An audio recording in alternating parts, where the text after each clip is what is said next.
and she's tried to blame it on the dogs. There is no longer a federal constitutional right to an abortion.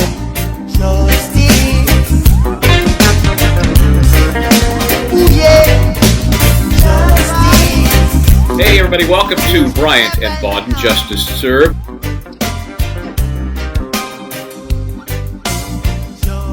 This is the case against Michelle Troconis relating to the death of Jennifer Dulos. So as we open up the classroom here, let's use some flashcards just to help people get a little back up to speed on where we are. Obviously, Fotis Dulos, you remember him. Well, let's start with the fact that he had his own death penalty. Okay, in Connecticut there wouldn't be a death penalty. He had his own death penalty because he was accused of killing his wife Jennifer Dulos. She disappeared on May 24th, 2019 in Connecticut. Actually, it's quite close to you, Michael. This is the house. We're in New Canaan, Connecticut, and it was on May 24th, 2019 that Jennifer Dulos loaded up the 5 kids, put them in the SUV, took them to a nearby school, and then returned. It was about 8:05 that morning. Those facts are not in dispute, but what happened after that, very unclear. Now, authorities say Fotis Dulos was hiding out in the garage, which is on the right side of the house as we look at it here behind me, and he was waiting for Jennifer to return, and when she did, he attacked her. Did he kill her in that garage? Unclear. Did he physically injure her in that garage? Unclear. We do know there was blood found in the garage, and there were efforts to clean up that blood, also found in the garage. The question now for prosecutors, in the context of a conspiracy case, is proving that Michelle Troconis was part of a common scheme or plan with at least one other person, and that she did something in furtherance of that common scheme or plan.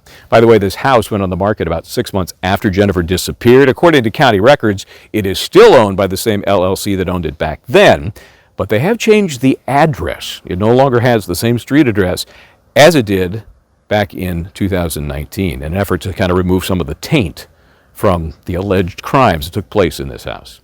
Okay, so, and you may have noticed I'm using pink for the women's names and blue for the men's. I'm He's sure sexist. that's sexist, I'm sure. You are. So, obviously, But actually, it's very Barbie also, and I love Barbie. Hey, I only got about 20 minutes into that movie. I had to pull the plug, sorry. Anyway, oh my gosh, we have to talk. Yeah.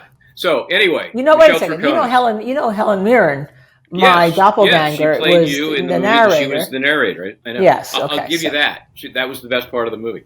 So, this is Michelle Troconis' trial.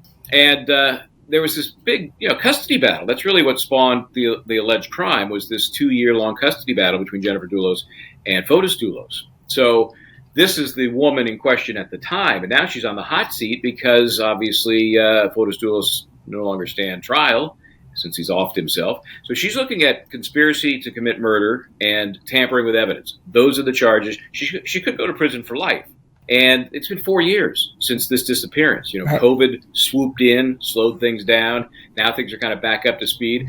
I think it's interesting. The attorney for Michelle Troconis, John Schoenhorn, he wanted a change of venue. He said, there's nobody in this area that's not going to be aware of this case, not going to know and have feelings about this case. The judge, in denying it, in part said, we had COVID. COVID apparently was a memory eraser.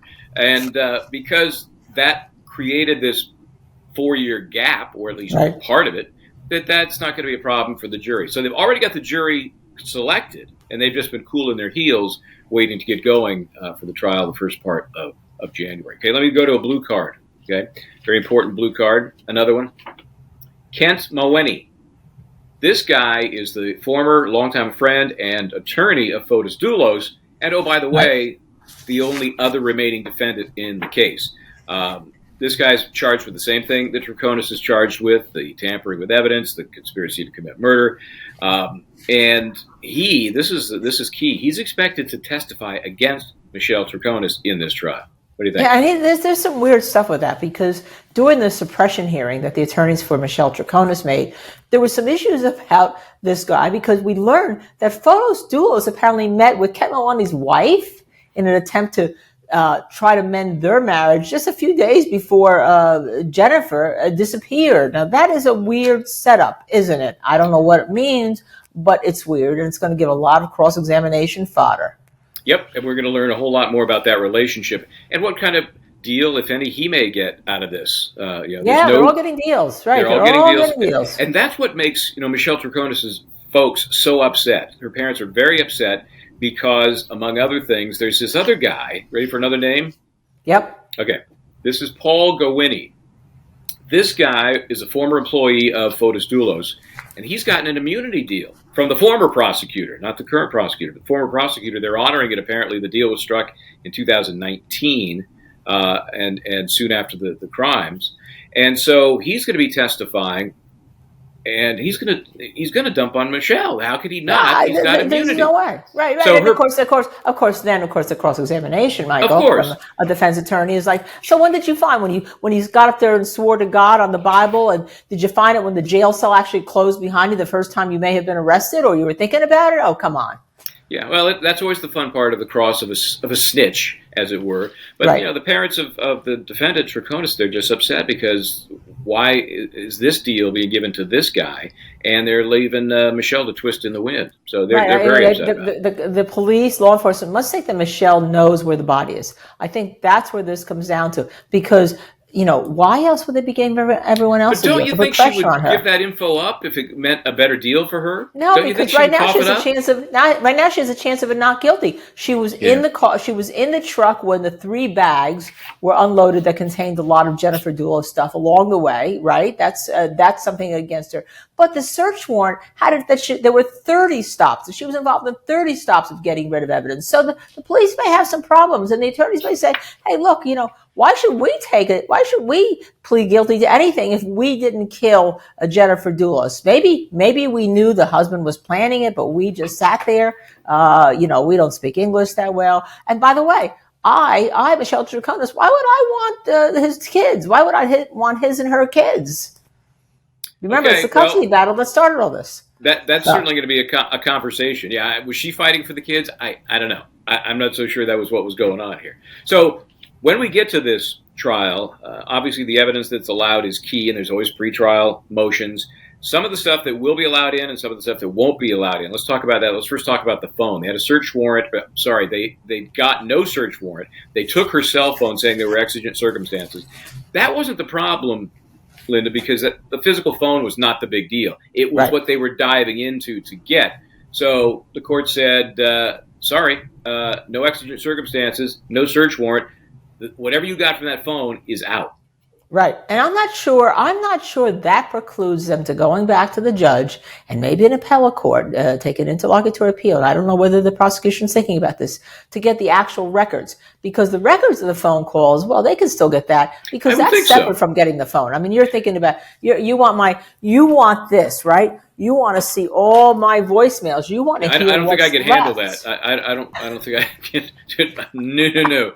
No one way can handle too much that. information. But I think you're right. I think they're talking about, maybe there's some voice recordings, other things that are better than. I mean, you go to the custodian of records for the phone company and you go, on this day this call was made to this number. Boom. This day. It's information they can get and probably will be provided. I think there was more on that phone, and it's out.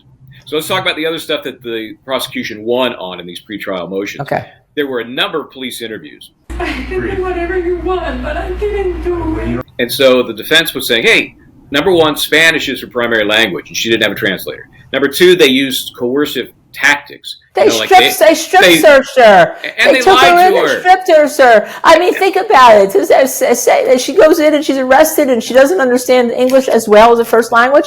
Be interesting to see if she has a translator on the bench, right? Exactly. And I'm sure that was a factor for the court when it decided ultimately, she wasn't deprived her rights because she does speak English almost as a primary language. You can say she's Spanish and has a native Spanish language component, but she wasn't deprived of any rights by not having an interpreter. So all of that stuff's coming in. All of those police interviews, they're coming in.